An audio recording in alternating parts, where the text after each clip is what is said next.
रात के करीब 12 बज रहे थे।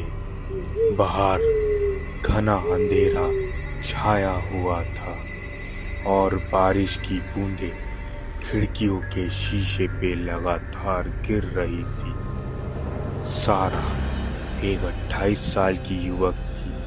अपने छोटे से फ्लैट में अकेली थी। वह फ्लैट शहर के एक सुनसान इलाके में था, जहां कम ही लोग रहते थे। सारा अपने बिस्तर पर लेटी हुई फोन पर सोशल मीडिया स्क्रॉल कर रही थी।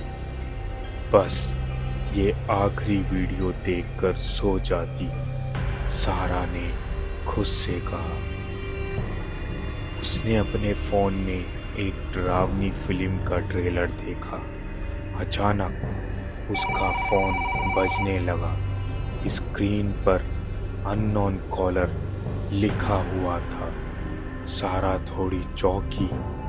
इतनी रात को अनजान नंबर से कौन कॉल कर सकता है?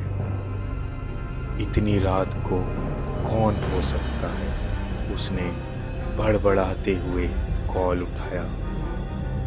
हेलो, सारा ने कहा।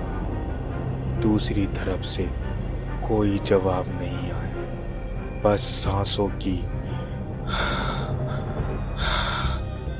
हल्की हल्की सी आवाज सुनाई दे रही थी, लेकिन कोई जवाब नहीं आया। कॉल कट गई। सारा ने सिर हिलाते हुए फोन वापस टेबल पर रख दिया। शायद किसी ने गलती से कॉल कर दी होगी, उसने खुद से कहा और फिर फोन पर स्क्रॉल करने लगी।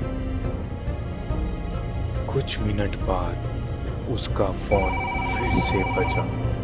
वही नंबर था। सारा ने इस बार कॉल उठाने से पहले थोड़ा सोचा। परेशान कर रहा है कोई, उसने भड़बड़ाते हुए कॉल उठा लिया। अब क्या चाहिए? क्यों परेशान कर रहे हो? सारा ने गुस्से में पूछा। इस बार दूसरी तरफ से धीमी और गहरी आवाज आई।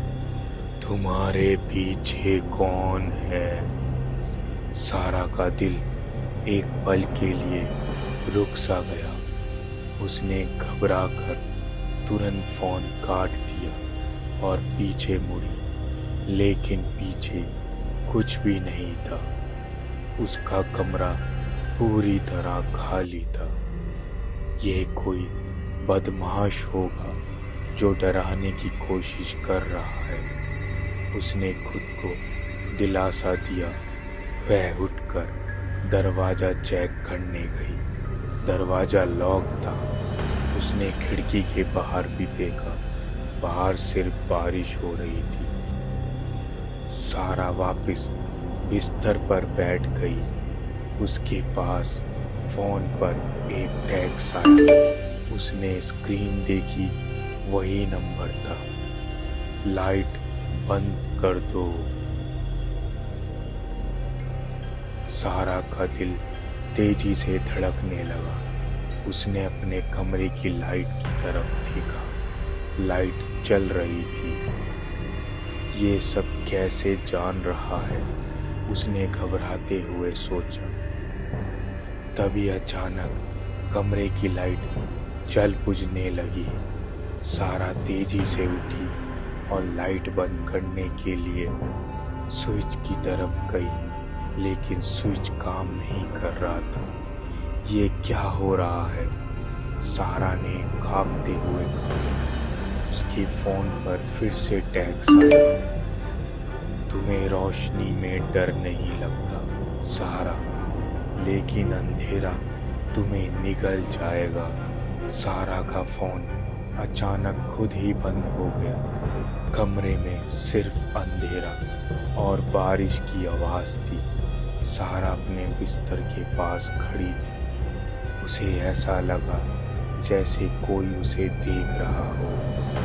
यहाँ कोई नहीं है, ये सब मेरा भ्रम है, उसने खुद से कहा। तभी दरवाजे पर धीमे धीमे खटखटाने की आहट आने लगी। सारा ने कांपते हुए पूछा, कौन है? कोई जवाब नहीं आया, लेकिन खटखटाने की आवाज तेज हो गई। सारा ने हिम्मत जुटाई और दरवाजे के पास गई। मैं पुलिस को बुला लूंगी, उसने कहा। खटखटाने की आवाज बंद हो गई। सन्नाटा छा गया। सारा ने धीरे से दरवाजा खोला।